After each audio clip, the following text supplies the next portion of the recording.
jo vaig cobrir la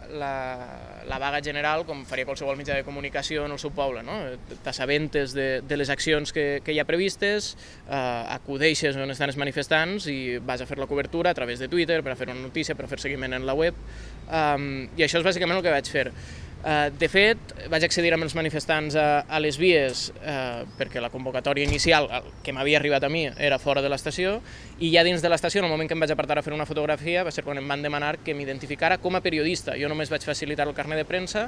a més vaig facilitar tot el que em van demanar. Quan em van demanar que m'apartara del grup de manifestants per estar en companyia de la resta de mitjans, així ho vaig fer, i hi ha fotos que ho demostren. I malgrat això m'han portat a judici. Per això considere que en un marc en què els periodistes cada vegada tenim més dificultats per exercir la nostra feina, pot ser-nos una cosa tan casual i pot deure's algun motiu de pressió als periodistes perquè no estiguem en determinats llocs, perquè ens censurem i perquè no fiscalitzem el poder de la manera com molts intentem fer-ho. Per això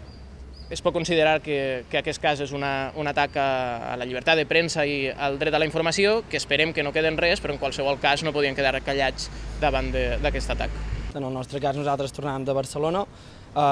ens van fer a tots els que anàvem al tren fora del tren perquè hi havia un tall de vies i això vam suposar, ni tan sols el vam veure, i quan vam sortir de l'estació ens vam esperar una estona i van tornar a funcionar els trens,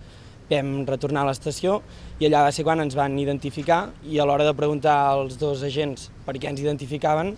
sense buscar en cap moment l'enfrontament, ens van dir que no ens preocupéssim, que eren identificacions protocolàries. I això va quedar aquí fins que va arribar aquesta situació. És tan injusta i arbitrària que fins i tot persones que ni tan sols van participar de la vaga, ni de la manifestació, ni de la protesta, com jo i una altra companya,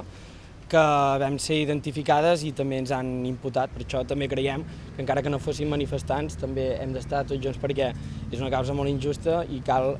denunciar-ho públicament. En el moment que la primera pregunta era estaves a les vies participant en la protesta, estava a les vies fent de periodista, per tant hi ha poc més a preguntar. Evidentment tinc les notícies que vaig publicar aquell dia, el seguiment que vaig fer en Twitter, tinc fotografies que demostren que vaig fer cas als Mossos d'Esquadra, per tant hi ha poca cosa més a dir. Jo ja he dit que evidentment tota la documentació que tinc, si és necessari que la presentem, la presentarem sense cap problema. El recorregut ben bé encara no el sabem, és cert que això és el principi de la fase d'instrucció, per tant és molt possible que a partir d'aquesta declaració, veient que no se sustenta una acusació cap a la meva persona, acabi arxivant-se la meva causa i no tinguem més recorregut que el que hem vist avui. La resta sí que és una mica diferent perquè no és la situació de periodistes i ja veurem com es va.